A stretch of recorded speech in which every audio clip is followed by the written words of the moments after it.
right, you're welcome back. The Senate and House of Representatives committees on electoral matters have agreed on the amended sequence of elections. Absolutely. Now, this will allow the 2019 general election to begin first with the National Assembly, followed by governorship and state houses of assembly elections, with the presidential election coming last. TVC National Assembly correspondent Somna Sambo reports. The amendment of the Electoral Act had earlier been concluded by the Senate in 2017. Hence, senators had to await resolutions by their counterparts in the lower chamber on the same issue. When the House of Representatives concluded its amendment 2 weeks ago, it came with the reordering of the sequence of elections, where they proposed that subsequent elections beginning from 2019 should start with the National Assembly to State Houses of Assembly elections, followed by governorship election, before terminating with the presidential election. At this meeting, the Harmonization Committee of the Senate and House of Representatives adopted the version of the lower chamber. Shall be held in the following order. A. National Assembly elections. B. State Houses of Assembly and governorship election. C. Presidential election. The date of this election shall be as appointed by the Independent National Electoral Commission. Is this a true reflection of what has transpired today? Yes. Those in support say aye. Aye. Those against say nay. The ayes have it. But the federal lawmakers denied accusations that the amendment is meant to sabotage INEC or targeted at likely presidential candidates, such as President Muhammadu Buhari. Nigerians have the opportunity to vote for candidates of their choice in cognizance of his or her individual qualities. I will consider that to be speculation because the president himself has not said whether he is not comfortable with the position of the National Assembly. It is for the president to speak. Other non-contentious amendments of the Electoral Act are also set for harmonization before being sent to both chambers for passage and referral to the presidency for assent. The amendment of the sequence of elections by both houses of the National Assembly is, however, subject to assent by President Muhammadu Buhari, but in the case where he refuses to assent to it, a joint session of the National Assembly is required to veto the document in case where the legislators may want to override the assent of the president. Somna Sambo, TVC News, Abuja. All right, we are joined by a social commentator and, of course, the 2019 presidential aspirant, Daniel Akinlami. Good morning to you, and thank you for joining us on the show. Good morning, thank you. Are you happy with this amendment by the joint National Assemblies? Well, I think it's quite difficult to say it brings good feeling. I felt if this was coming quite earlier than this, it would be easier for INEC and the stakeholders in the electoral process to weigh all the options. Don't forget that the Senate passed their own version of this amendment since March 2017. And many of us have been waiting since then for House of Rep to do and come up with their own version, which drag on till early this year. Now, what we are left with is a sort of controversy. And if this situation is not handled carefully. But how is it a controversy, really? Because now, the controversy here is this. They have the responsibility of making laws and amending constitution. There is contention that the Constitution gives INEC the power to fix the election timetable. And I think this is coming from the section 76 of the Nigerian Constitution. And you are all aware that INEC has gone ahead to announce dates for the presidential and National Assembly together as the first set of elections, and the governorship and the State House of Assemblies election as the last phase. Now, INEC had a template of 2 phases election. They already had budgets. They had a workforce, the strength of staff that can only handle 2 phases of election. Now, this amendment is now coming with 3 phases, procedures.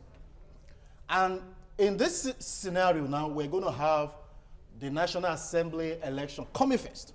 before the governorship and state assembly, and then the big one, the presidential last. Now, there are several issues to look into this scenario. Some of us may feel, okay, it's okay. We don't need to have that bandwagon effect anymore, that whoever wins the presidential election will influence the remaining election. Yes, that aspect makes sense.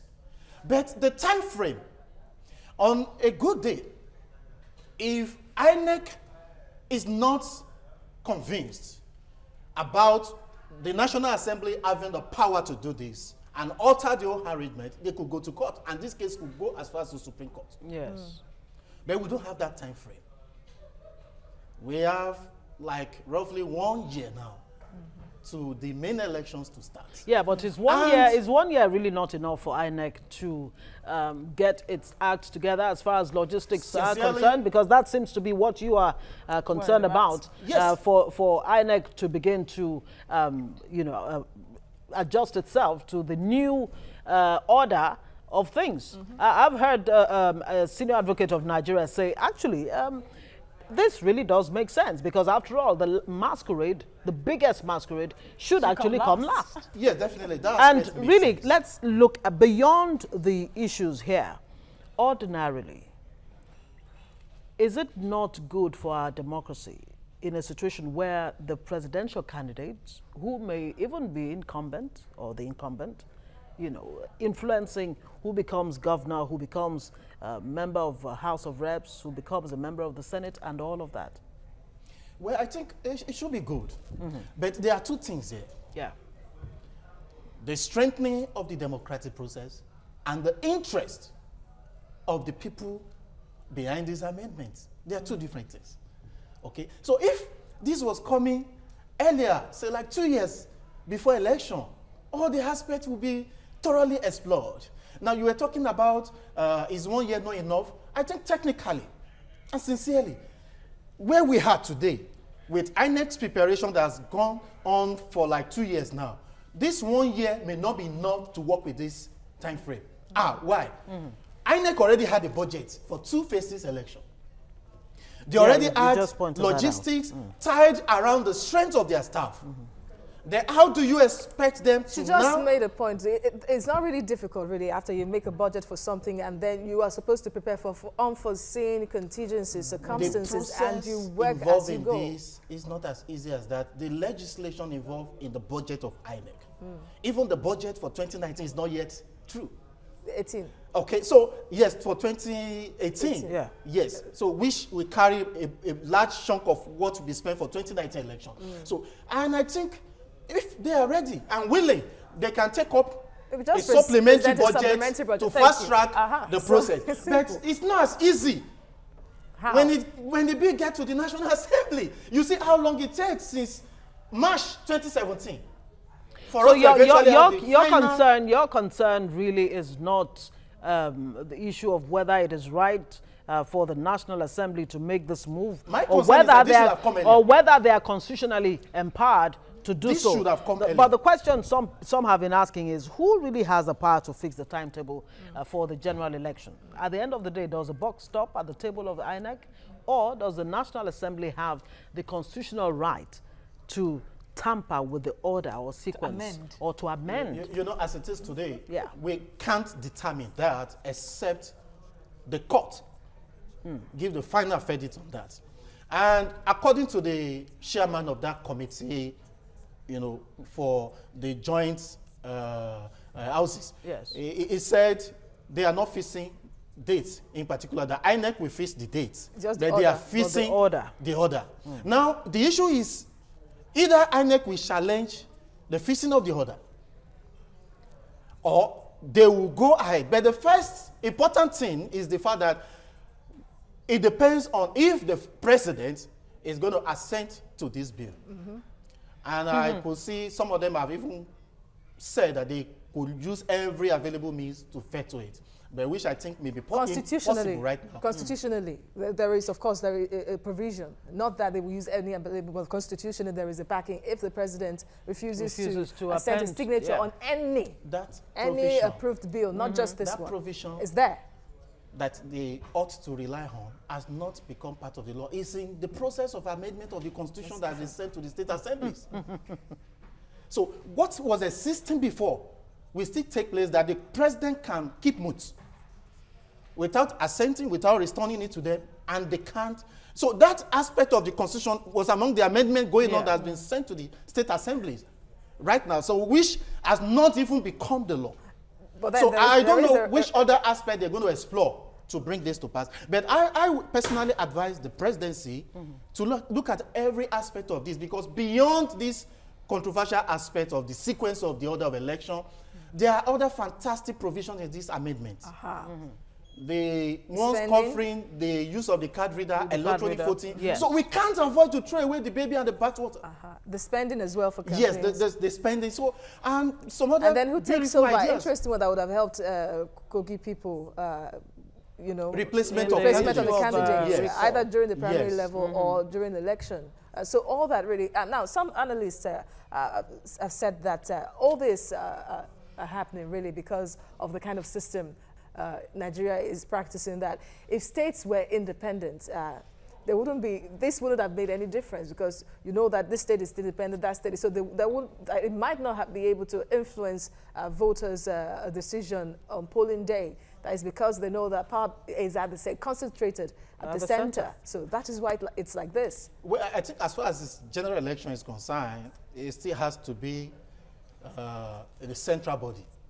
Or else we're running into a situation of chaos if states has to organize the elections. We're not talking about organizing elections. We're talking about the presidential election, where the states now, though they are federalistic states, but they don't really have the power of federalistic states as they are supposed to. Definitely. So meaning that power is concentrated. Power is concentrated at the center. States go there cap in hand. No matter what they make, they still send to the center and then get crumbs. So I'm saying that system. If they were, for example, as independent as states in the United States, where they have their own system in place, there might not be an influence on voters' decision on election day that, okay, the people have voted for Donald Trump, so all states must vote for Republicans. Yes, I understand. I think democracy is not mature to that point. But first, the idea of having the bandwagon effect removed from the election is good. But what is playing out is beyond that. These individuals look like they don't want to carry the burden for anybody. They want their own election first. They don't want any loyalty to maybe a presidential candidate, or if but you do agree that they alone don't stand to benefit or to gain from this new sequence if they were to have, if they to have their way. Attempted to do this. The first time was in 2002, you know, which still didn't come to effect, you know, under Obasanjo government. So I don't know how they will handle this. My concern, but come to think of it, Nigeria did run before this sequence. The very first election. Exactly. Where the you very had, first election. You had vested interest. You had the National Assembly vested interest. But there seems in to the political circle. There seems to always be vested interest. Brought us to where we are. That the presidential comes first. Vested interest. But there seems to always be that. So if you weigh the pros and cons really of this electoral the amendments of the so which would outweigh the other? I think to some of us who are new breeds and fresh faces, we don't have problem with the presidential coming last. We believe everybody should go to poll on the merit of their campaigns, not on the sack effect, not on the bandwagon effect.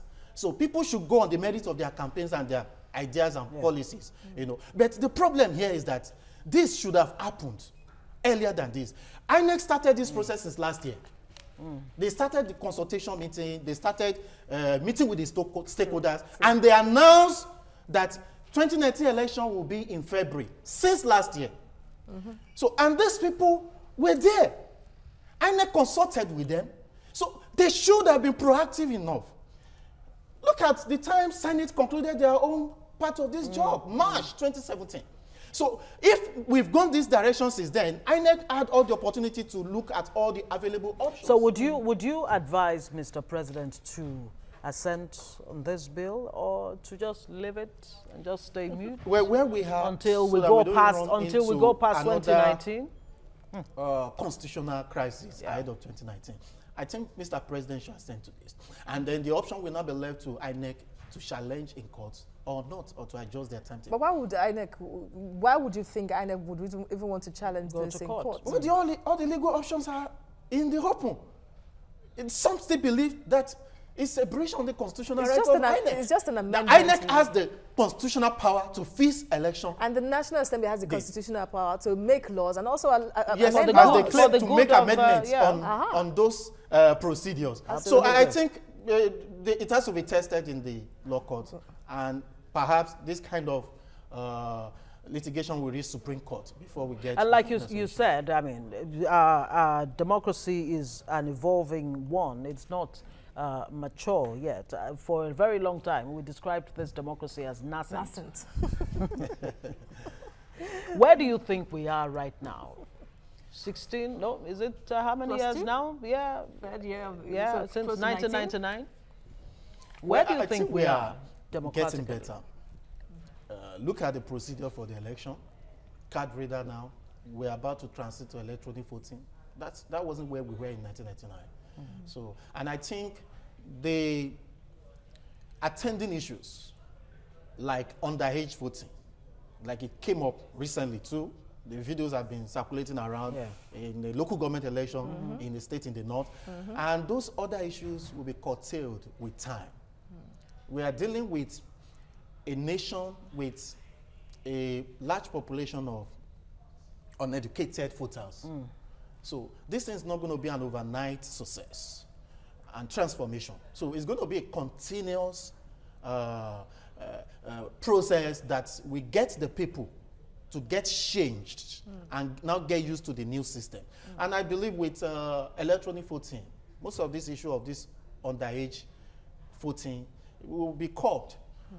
Because even some of the footages we see, I hope some of them are not true. Recently, INEC almost... You cannot say they are PVC. Yeah, absolutely. The issue of PVC is true, is on one hand. But then there is a challenge with PVC right now, especially in the South, where I have examples, really. Some people have called me, have told me that one registration official is manning two centers. The person will be here for 2 weeks, we only register just 40 people, and then later on, after 2 weeks, goes to the other place. Meaning that while the person is at one spot, people are not getting registered. Those issues, and they've been trying to deploy more people to some of those areas where there are large number of people. Up until yesterday, still staying on the issue of the issue of the PVC. Do you think part of what the National Assembly should be looking at seriously?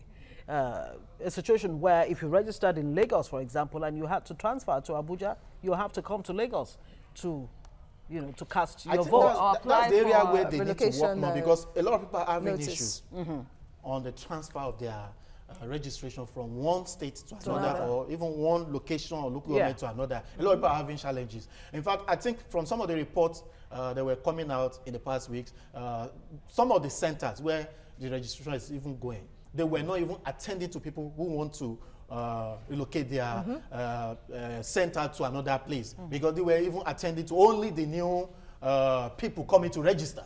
So I think they still need to work more on that area. But I believe we still have enough time that they can step up the aspect of this procedure. But by saying time, we really have time if you look at it. If, for example, like what I just said earlier, 40 people are registered per day in maybe 100 centers, compared to the millions of people in each state, how much time do you have? And for the first time, you see that Nigerians are even more conscious. The youths are coming out. Educated people are coming out to say that, yes, there is need now to get their PVCs, but the frustration is growing. And it was even one of the major stories of a national newspaper last week. And some are already reading meanings to it. Exactly. Yeah, you know, this whole thing stopped at the door of INEC. So they have to step up.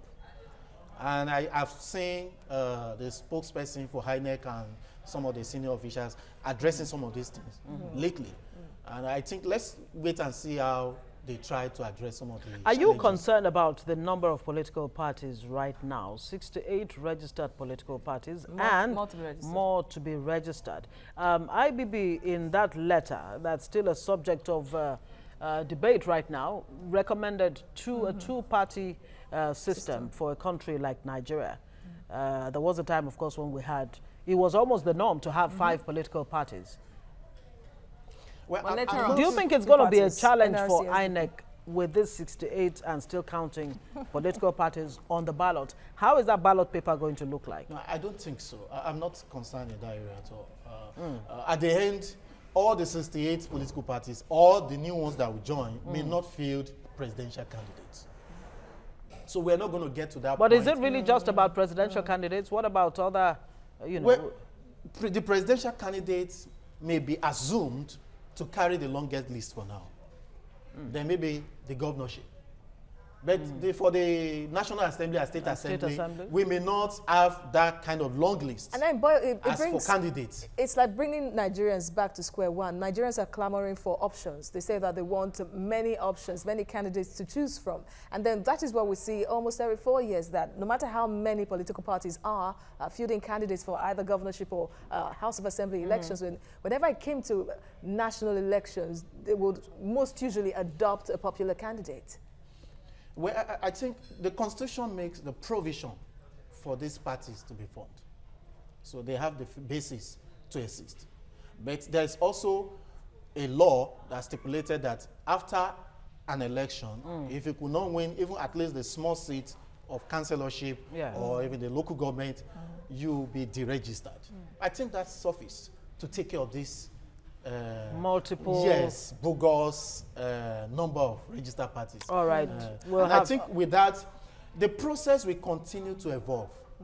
We'll get to a time that people will not bother to register new parties. They will look at a way to go into existing ones to that share the same ideological leaning. And that is that's an idea really that people have talked about, that politics in Nigeria is not even based on ideology. It's bereft of ideas or well, ideology. I hope someday the ideology will really drive elections. Okay, we'll have to leave it there. Social commentator 2019 presidential aspirant Daniel Akinlami. Thank you so much for joining us My pleasure. on TVC Breakfast. All right, time to talk sports now. A new champion with a new record emerged, but is not a Nigerian. It's a Kenyan. Again, as usual. Again. As usual. It's third time. Third time. As usual. All right, of course, you'll get all the details with Maya Wajai, who will be taking us through the world of sports.